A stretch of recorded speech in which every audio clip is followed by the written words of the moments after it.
Bonjour la famille, c'est toujours Gilmas dans les émissions éducatives. Alors, vivre en Occident, c'est bien. Mais réussir en Occident ici, c'est encore mieux. C'est le sujet d'aujourd'hui. Parce que beaucoup de gens pensent que venir en Occident, c'est un petit jeu. Mais si vous n'avez pas d'objectif, vous n'avez pas de motivation qui vous amène ici en Occident, vous n'avez pas de projet, c'est là où tout devient amer. Tout devient vraiment amer. Dans la vidéo ici, je vais juste vous motiver, surtout vous qui voulez venir ici en Occident. Je suis ici pendant plus de décennies, plus de 2-3 décennies presque. Je sais de quoi je parle. Beaucoup de gens, quand ils arrivent, quand ils prennent le temps pour se préparer, venir ici, les gens leur disent que l'Occident est bon. Les gens s'apprêtent, les gens commencent à avoir des rêves, des visions, les visions qui ne tiennent même pas debout, des visions qu'ils sont en train de voir dans des télévisions, sur Internet. Ce sont les visions-là qui vont amener avec eux ici. Mais en réalité, si on te disait de venir en Occident, si tu n'as pas des objectifs, tu n'as pas de vision vraiment claire, ça va être gâté pour toi. Que tu sois un homme ou une femme, c'est gâté. Même les gens qui viennent ici pour étudier. Si tu viens ici parce que tu as fait par exemple, section pédagogique ou bien commerciale en Afrique, tu veux venir ici continuer les études et espérer que tu vas faire la pédagogie ou bien littéraire ici, ça risque d'être compliqué pour toi. Parce que chaque pays a ses réalités. La pédagogie peut vous payer mieux dans un pays, mais dans d'autres pays, ça risque c'est catastrophique. Dans les pays ici, si vous venez par exemple pour étudier, avant de venir d'abord, si vous avez l'esprit de rester ici, si vous avez l'esprit de vivre votre vie ici, pendant prochaine peut-être 15-20 ans, n'étudiez pas selon ce qui est en Afrique. Étudiez selon la vie de l'Occident. Faites des recherches sur ce qui marche ici. Regardez les taux de chômage dans chaque secteur. Est-ce qu'il y a le travail pour les 10 prochaines années? Ce sont des programmes pareils que vous allez prendre. Surtout si vous êtes jeune et venir étudier ici. Mais si tu es un parent, vous êtes déjà en famille, ne quittez pas ton pays. Si tu es bien établi, ne quitte pas ton pays si tu as déjà plus de 45 ans, 50 ans, tu as des enfants, tu as peut-être des fermes, des maisons. Sinon, les rêves qu'on t'a vendus ici risquent d'être des rêves réels. À 90%, ton diplôme ne sera pas reconnu ici en Occident.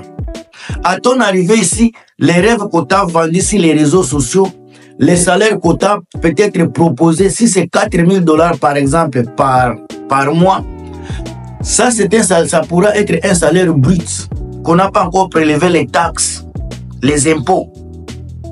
Ici, les impôts peuvent aller jusqu'à 25-32%. Si c'est 4 000, donc en réalité, vous pouvez avoir 2800-2500 $ en main.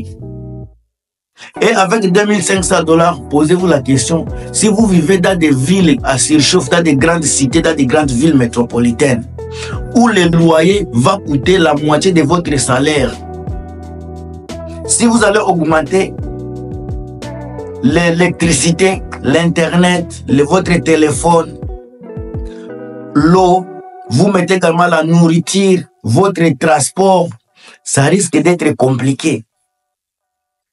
Ça risque d'être compliqué si vous êtes encore bien assis. Parce qu'il y a d'autres personnes qui vendent leurs biens. Parce qu'on les a vendus le rêve occidental.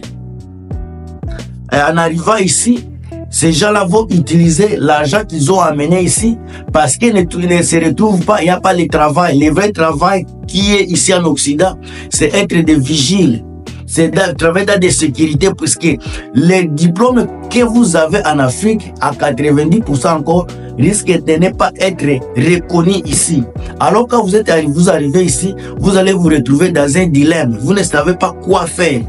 Retourner en Afrique après avoir vendu tous vos biens, ou bien rester en Occident, vivre dans la vie de vigile. Peut-être le travail que vous allez avoir au début ne va pas couvrir, les salaires que vous aurez ne pourra pas couvrir tous les besoins mensuels. Vous allez vous retrouver dans une situation où vous êtes obligé à utiliser l'argent que vous aviez épargné pour venir ici en Occident. Et après 4-5 ans, l'argent que vous aviez là n'aura plus la même valeur que vous aviez quand vous êtes venu ici. Donc, il faut être prudent. Si vous arrivez ici sans vraiment une vision bien claire, vous allez vous coincer. Alors, pour vivre ici mieux, venir ici c'est bien. Maintenant, pour vivre mieux ici en Occident, pour vivre mieux, il y a certaines choses qu'il faut vraiment mettre à tête. Et ce sont des petites choses. Les gens vous trompent avec des grosses français, des gros mots. Mais les petites choses pourront vous changer, pourront vous aider à vous maîtriser ici, pour bien réussir ici. Si vous êtes venu ici pour vivre mieux, la première chose, vous devrez apprendre à vivre avec le peu que vous avez, avec le minimum. Il faut être un minimaliste ici en Occident. Et ce n'est pas une grosse maison qui va définir ta réussite. Ce n'est pas une grosse voiture qui va définir votre statut ici en Occident. C'est votre état d'esprit. Alors, épargnez votre argent, vivez avec le minimum. Si vous avez 3 pantalons, ça peut être assez. 4 chemises, c'est assez. À chaque fois que c'est sale, lavez cela, remettez ça sur votre corps. À moins que vous avez un objectif, je parle bien des objectifs. Les gens qui réussissent ici, vous allez voir par exemple les Maliens, les Burkinabés, ce ne sont pas les gens qui sont dans les ManTV. Ce ne sont pas les gens qui s'habillent mieux. Ce sont les gens qui s'habillent bien, mais simple. Il peut entrer dans une boutique, il va s'acheter un t-shirt de 10 $, de 10 €, c'est bien pour lui. Mais les francophones de Côte d'Ivoire, Cameroun, Congo, et ils s'achètent un t-shirt de 100 $. C'est là où ils se sentent bien, 100 $. Un pantalon de 150, chaussures de 300, c'est là où les Congolais se retrouvent mieux. Mais si vous regardez la vie sociale des Congolais en Occident, en majorité, je n'ai pas dit tout le monde, beaucoup de gens souffrent parce qu'ils ont tendance à prouver au monde qu'ils sont bien assis ici. Ces gens, il y a beaucoup de gens de ces pays-là qui viennent sans objectif. Ils viennent ici juste pour vivre. Tout ça, c'est parce que beaucoup d'entre nous ici n'ont pas une éducation financière. C'est ce qui tue les gens, l'éducation financière. Quelqu'un peut avoir un bon salaire, une bonne somme d'argent. Mais la personne ne sait pas quoi faire. Après avoir payé les loyers, il a acheté la nourriture. S'il a 500 $, 500 € d'épargne qui reste, il va aller se taper une chemise, un pantalon, parce qu'il doit paraître bon, il doit paraître beau, il doit paraître attirant dans la société, dans la communauté. C'est ça le mental des Noirs, des francophones. Donc, si vous vivez avec le minimum, vous allez vous retrouver ici. Et puis, évitez des crédits inutiles. Il ne faut pas vivre dans des cas avec vos cartes de crédit. Les cartes de crédit là ne sont pas vos amis. Toi qui viens juste avec à 2 ans à peine arrivé, on te donne un crédit de 10 000 € par exemple, ou bien 5 000 €. Et on te dit tu vas les payer avec le minimum de 15 € par mois. Tu penses que c'est normal vraiment? Pose-toi la question, ce n'est pas normal. Ces gens-là visent les intérêts. Ils pensent qu'ils savent que tu n'es... Avec les intérêts que tu vas payer, si c'est 5 000 €, tu risques d'aller jusqu'à 8 000 €. Ils vont soutirer de toi 3 000 € sans le savoir. Ou bien 5 000 € mais sans le savoir. Tout en sachant que les intérêts de la carte de crédit, ça varie de 18 à 25%. De 18 à 25%. Maintenant, imagine-toi, on te donne carte de 5 000 euros, que toi tu vas utiliser toujours parce que tu veux paraître dans la communauté. Mais les 25 $ que tu payes chaque mois, tu ne seras pas capable de finir cet argent, à payer cet argent-là. Ça va te prendre combien de temps avec 25 $? Et puis les intérêts qui s'accumulent derrière les 25 $ là. Alors faites beaucoup d'attention.